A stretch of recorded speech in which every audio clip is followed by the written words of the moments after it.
নমস্কার। তোলামুলি প্রার্থী পরিচয় পর্ব 2-তে আপনাদের সুস্বাগতম। আজকের প্রার্থী টালিগঞ্জ থেকে আমাদের সকলের প্রিয় মেসি চোর।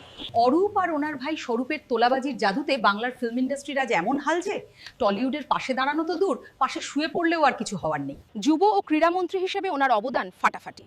আধুনিক স্পোর্টস ফ্যাসিলিটি বলে রাজ্যে কিছু নেই, তাই বাংলার খেলোয়াড়রা বাধ্য হয়ে ভিন্ন রাজ্যে গিয়ে ট্রেনিং নিচ্ছে। বিদ্যুৎ মন্ত্রী হিসাবেও উনি স্বনামধন্য।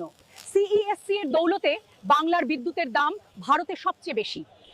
আর একটু বৃষ্টি হলেই রাস্তায় খোলা তারে বিদ্যুৎ স্পৃষ্ট হয়ে মানুষ সোজা স্বর্গে যাচ্ছে।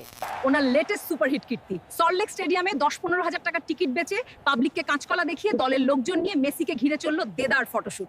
অবশ্য টিকিটের কাটমানির হিস্সা আমি ঠিক সময়ে পেয়ে গেছি, তাই আমার কোনো চাপ নেই। তাই আসুন বাংলার খেলাধুলো আর সিনেমা জগতের কফিনের শেষ পেরেকটা সজোরে পুঁততে এবং ভবিষ্যতে মেসির মতো আরও খেলোয়াড়কে মেসি চোরকে ভোট দিন।